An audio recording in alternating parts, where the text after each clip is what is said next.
والوں کے لیے رحمت بنا کر بھیجا.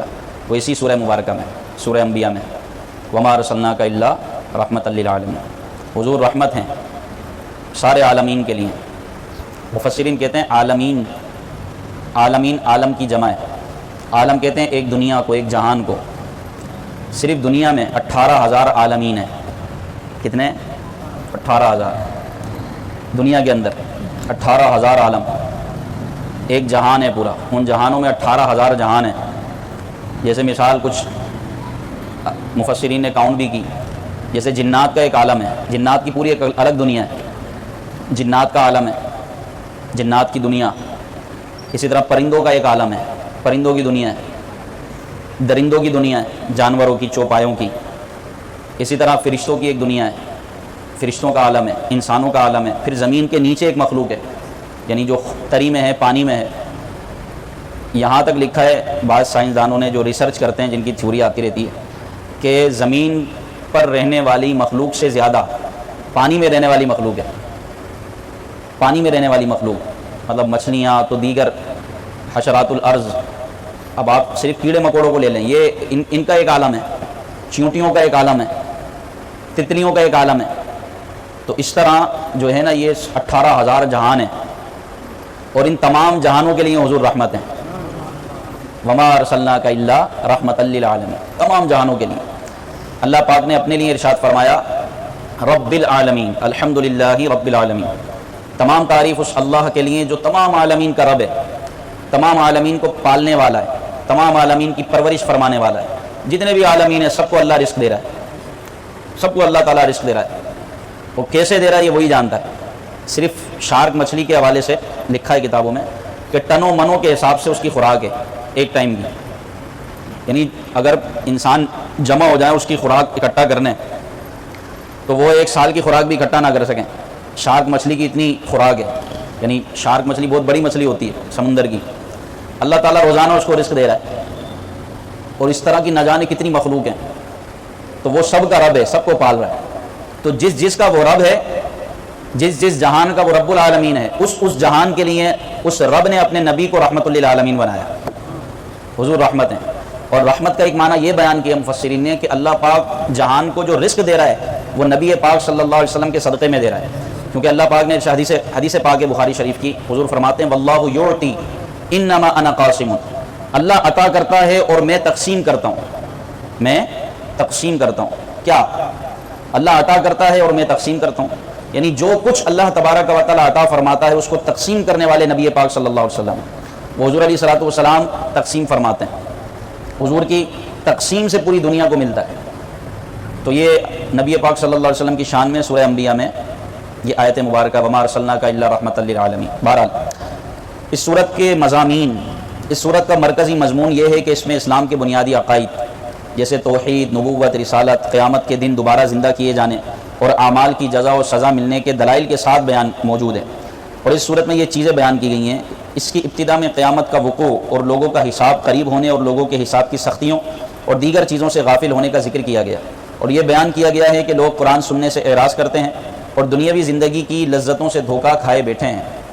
مکے کے مشرکین کی طرف سے نبی کریم صلی اللہ علیہ وسلم کی نبوت کا انکار کرنے کا سبب بیان کیا گیا کہ وہ آپ صلی اللہ علیہ وسلم کو بھی اپنی طرح عام انسان سمجھتے تھے. اس لیے وہ لوگ آپ صلی اللہ علیہ وسلم پر ایمان نہیں لاتے. وہ یہ کہتے تھے یہ تو ہماری طرح کھاتے ہیں، ہماری طرح پیتے ہیں، ہماری طرح چلتے ہیں، ہماری طرح نکاح کرتے ہیں، تو یہ تو ہماری طرح ہم ان پر ایمان کیوں لائیں؟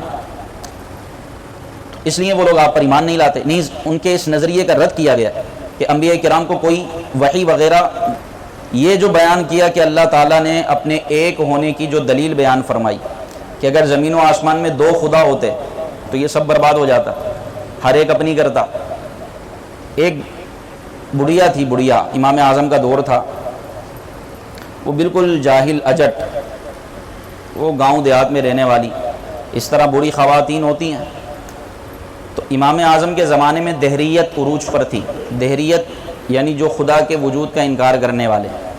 ہمارے زمانے میں بھی موجود ہیں لبرلوں کی صورت میں. لبرلوں کو تو میں دہریے کہتا ہوں، یہ دہری ہیں.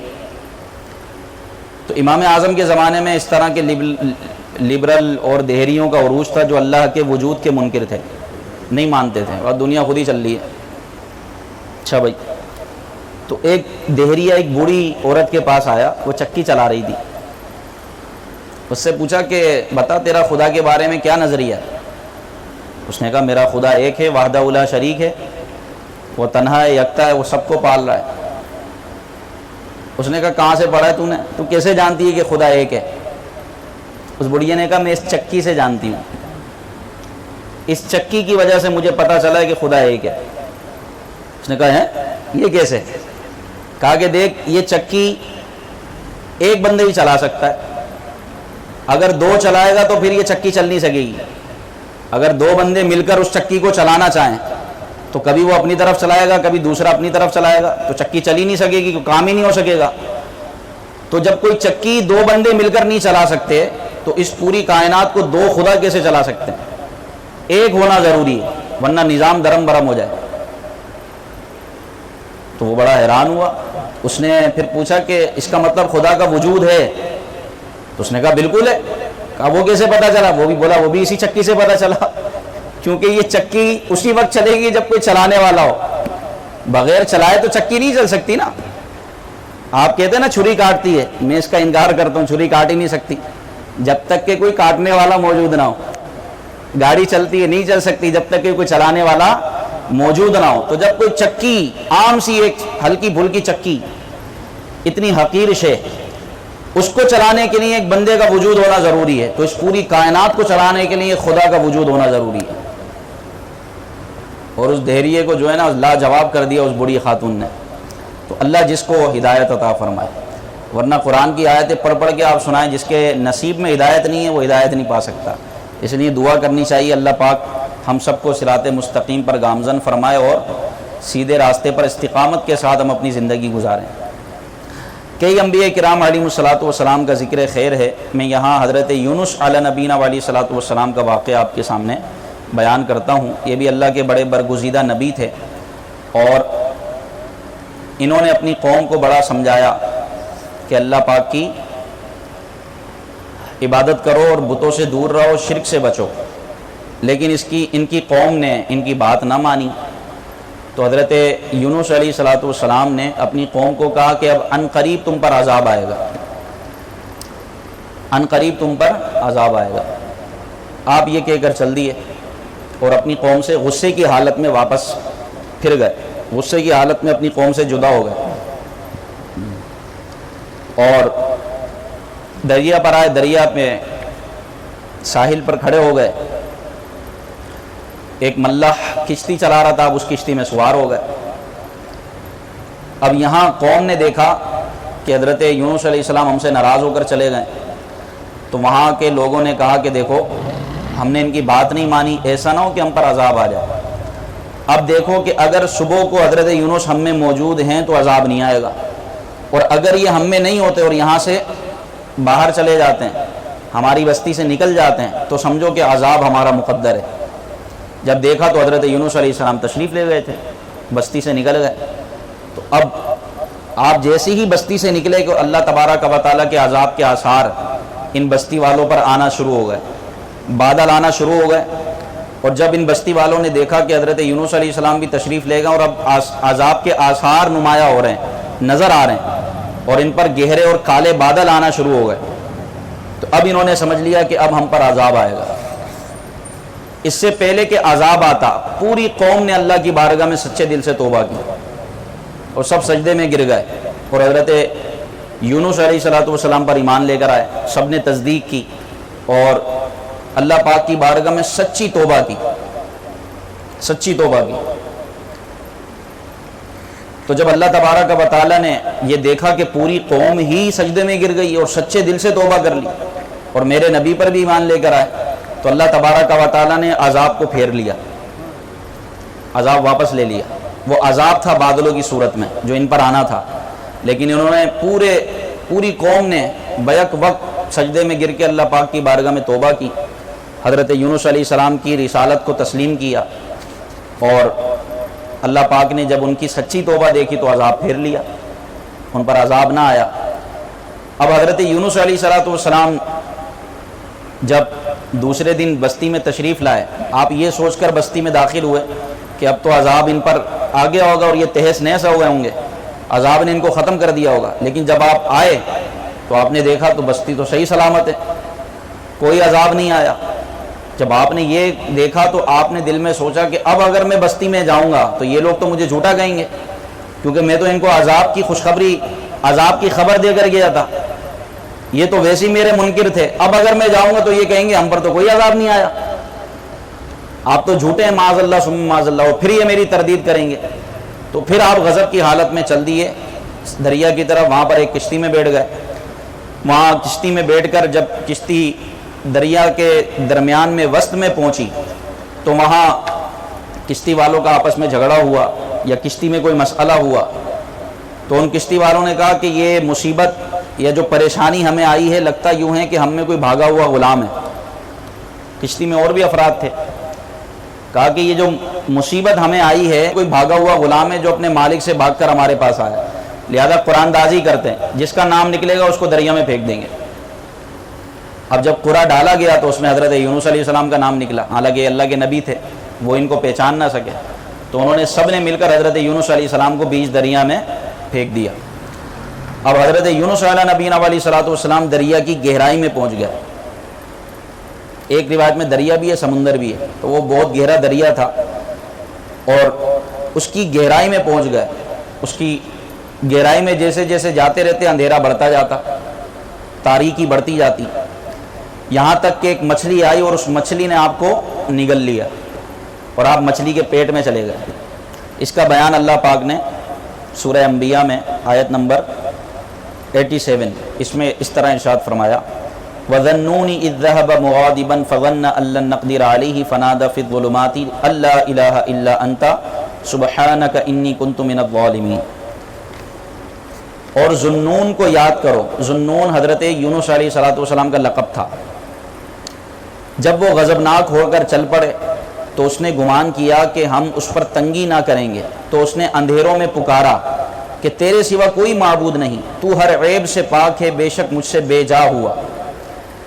یعنی حضرت یونس بن متا، ان کے والد کا نام تھا متا، حضرت یونس علیہ السلام کا یہ واقعہ بیان ہوا۔ تو آپ غضبناک ہو کر جب چلے اور دریا میں آپ کو ڈال دیا گیا، دریا کی گہرائیوں میں آپ پہنچ گئے اور پھر مچھلی نے آپ کو نگل لیا، تو ایک روایت کے مطابق 40 دن تک آپ مچھلی کی پیٹ میں رہے، مختلف اقوال ہیں، 7 دن کا بھی ذکر ہے، تو آپ مچھلی کے پیٹ میں رہے۔ اب دریا کی تاریکی ایک تاریکی، پھر رات کی تاریکی دوسری تاریکی، پھر مچھلی کے پیٹ کی تاریکی، تو ارشاد فرمایا وَظَنُّونِ إِذْ ذَهَبَ مُغَاضِبًا، اور ذُنُّون کو یاد کرو، یعنی یونس علیہ السلام کو یاد کرو جب وہ غضبناک ہو کر چل پڑے۔ پھر آپ نے کیا کیا کہ اللہ تبارک و تعالیٰ کی طرف سے آپ کو وحی ہوئی یا کچھ کلمات آپ نے اللہ کی بارگاہ میں اس سے مچھلی کے پیٹ سے نجات کے لیے پڑھنا شروع کیے، اور وہ آیت تھی آیت کریمہ۔ آپ لوگ ورد بھی کرواتے ہیں آیت کریمہ کا تنگی و مصیبت میں، پریشانی میں، تو حضرت یونس علیہ نبینا علیہ صلاۃ والسلام نے یہ کلمات کہے، لا الہ الا انت سبحانک انی کنت من الظالمین، لا الہ الا انت، بے شک تیرے سوا کوئی معبود نہیں، تو ہر عیب سے پاک ہے، بے شک مجھ سے بے جا ہوا۔ تو چونکہ حضرت یونس علیہ صلاۃ والسلام اللہ پاک کے ارادے اور اجازت کے بغیر غضبناک ہو کر نکلے تھے، اس لیے آپ کو اس مصیبت کا سامنا کرنا پڑا، اور اللہ کے حکم سے وہ مچھلی آئی اور اس مچھلی نے آپ کو پیٹ میں رکھ لیا۔ تو جتنے دن بھی آپ رہے پھر اللہ تبارک و تعالیٰ کی بارگاہ میں آپ اللہ کا ذکر کرتے رہے، اور پھر یہ تسبیح آپ نے کثرت سے پڑھی۔ تو آیت کریمہ آپ نے پڑھی، آیت کریمہ کی بڑی فضیلت ہے۔ ضمناً یہ بھی سماعت فرمائے، حضرت سعد رضی اللہ تعالیٰ عنہ سے روایت ہے، فرمایا کہ حضرت یونس علیہ السلام نے مچھلی کے پیٹ میں جب دعا مانگی تو یہ کلمات کہے، لا الہ الا انت سبحانک انی کنت من الظالمین۔ تو نبی پاک صلی اللہ علیہ وسلم نے فرمایا جو مسلمان ان کلمات کے ساتھ کسی مقصد کے لیے دعا مانگے تو اللہ تعالیٰ اسے قبول فرماتا ہے۔ اسی طرح حضرت سعد بن ابی وقاص رضی اللہ تعالیٰ عنہ سے روایت ہے، فرماتے ہیں ہم نبی کریم صلی اللہ علیہ وسلم کے قریب بیٹھے ہوئے تھے تو آپ نے ارشاد فرمایا، کیا میں تمہیں ایسی چیز کے بارے میں خبر نہ دوں کہ جب تم میں سے کسی شخص پر کوئی مصیبت یا دنیا کی بلاؤں میں سے کوئی بلا نازل ہو اور وہ اس کے ذریعے دعا کرے تو اس کی مصیبت و بلا دور ہو جائے، آپ صلی اللہ علیہ وسلم سے عرض کی یا رسول اللہ کیوں نہیں، ارشاد فرمائیے۔ تو ارشاد فرمایا وہ چیز حضرت یونس کی دعا ہے، لا الہ الا انت سبحانک انی کنت من الظالمین۔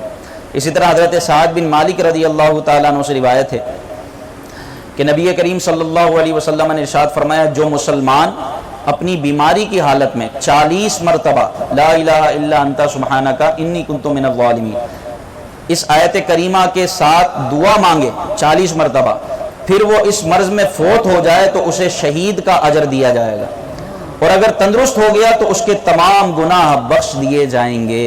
سبحان اللہ، یہ فضیلت ہے آیت کریمہ کی، لا الہ الا انت سبحانک انی کنت من الظالمین۔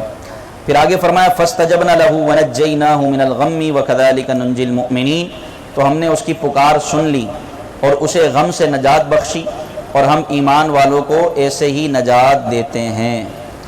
یعنی حضرت یونس علیہ السلام نے اس آیت کریمہ کے ذریعے اللہ پاک سے مدد طلب کی، اللہ کو پکارا، تو فرمایا کہ ہم نے اس کی پکار سن لی اور اسے تنہائی اور وحشت کے غم سے نجات بخشی، اور مچھلی کو حکم دیا تو اس نے حضرت یونس علیہ السلام کو دریا کے کنارے پر پہنچا دیا، اور ہم ایمان والوں کو ایسے ہی مصیبتوں اور تکلیفوں سے نجات دیتے ہیں جب وہ ہم سے فریاد کریں اور دعا کریں۔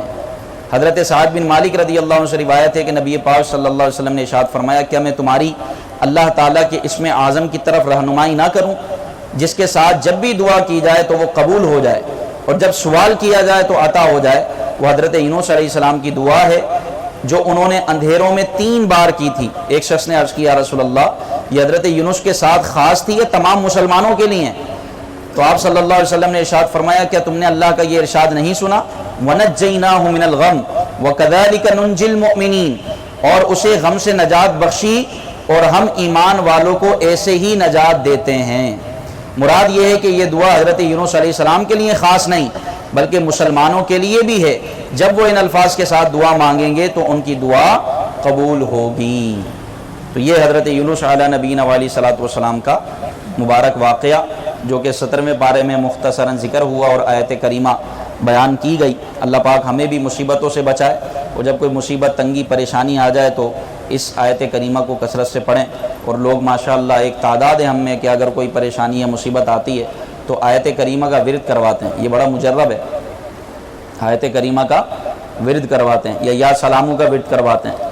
تو اللہ کے کلام میں بڑی طاقت ہے، اور آپ نے سنا کہ جو اس آیت کریمہ سے آیت کریمہ پڑھ کر جو دعا مانگے گا اللہ پاک اس کی دعا قبول فرمائے گا۔ لیکن یہ یاد رکھیے گا کہ یہ جتنے بھی اوراد و وظائف ہوتے ہیں ان کی برکتیں اسی صورت میں ملتی ہیں جب نماز کی پابندی ہو۔ یہ میں آپ کو صحیح بتا دوں، نماز کی پابندی کریں پھر آپ اوراد و وظائف اختیار کریں، انشاءاللہ اس کی برکتیں ملیں گی۔ اللہ پاک ہمیں دونوں جہاں کی برکتیں عطا فرمائے، عمل خیر کی توفیق عطا فرمائے۔ درود شریف پڑھ لیجیے، اللہم صلی علی سیدنا محمد۔